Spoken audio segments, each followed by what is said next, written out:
war crimes in Tigray may be covered up or forgotten. New satellite images suggest burial grounds are being burned, from The Economist.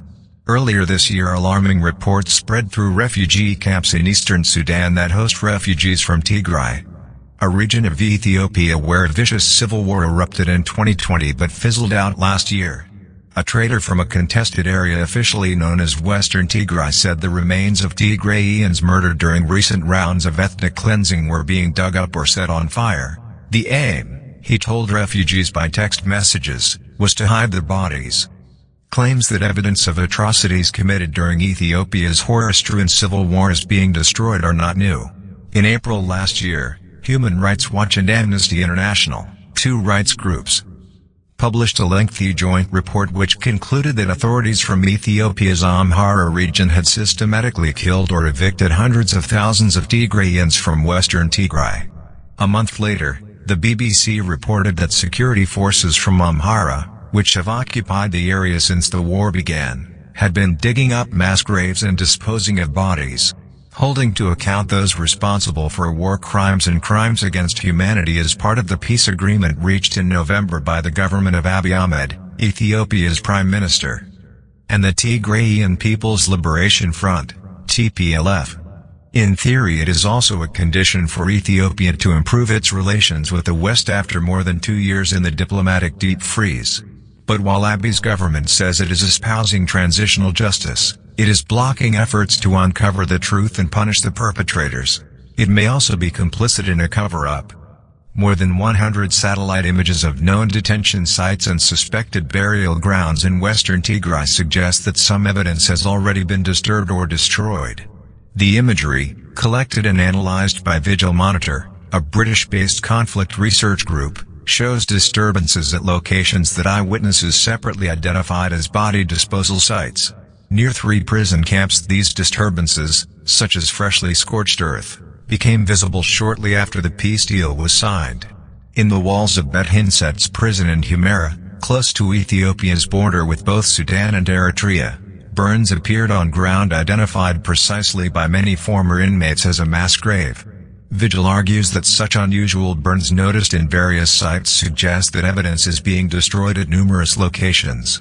In several of them, scorch marks appeared simultaneously at the end of March. This coincided with debates in the UN's Human Rights Council about further international investigations in Tigray. There could be innocuous explanations for some of these disturbances. The massacre of Bosnian Muslims at Srebrenica in 1995 involved interring corpses in designated mass graves. The disposal of bodies in Western Tigray, by contrast, appears to have been carried out more haphazardly. Early in the Tigrayan war, corpses were discovered floating down the Tex River into neighboring Sudan. Following an international outcry, the tactics seem to have changed, says a researcher for another rights group. At times, say eyewitnesses and former detainees, bodies were left in the open to be eaten by animals. A Tigrayan man who spent more than a year and a half in prison in Amhara before escaping to Sudan says prison guards made him load the corpses of 16 fellow inmates onto tractors which were then carted to places unknown. Since November 2020, journalists and aid workers have generally been barred from Western Tigray. Investigators who visited Ethiopia last year were prevented from traveling outside Addis Ababa, the capital. Thanks to lobbying by Ethiopian diplomats, the UN is unlikely to renew its investigators' mandate. This means that even if some evidence has degraded, rather than been deliberately destroyed, the effect will be the same. Forensic material that could confirm exactly what happened will gradually disappear. Ducking and weaving. Ethiopia's government responds that it will publish its framework for transitional justice later this year. But few expect this to include a thorough investigation of past atrocities. Nor is it likely that senior officials or military commanders who perpetrated or ordered such crimes will be punished.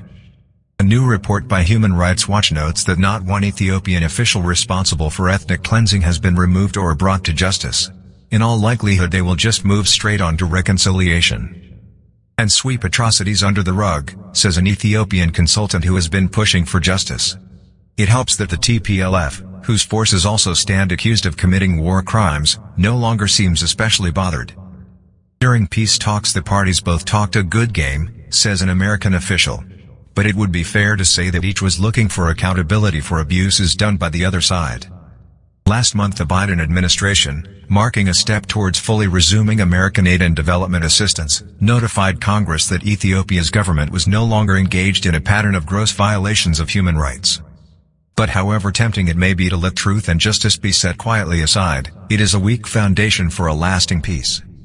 "Now I'll never know if my husband is alive or dead," lamented a Tigrayan woman on hearing the news of graves being destroyed. "I can never bury his body,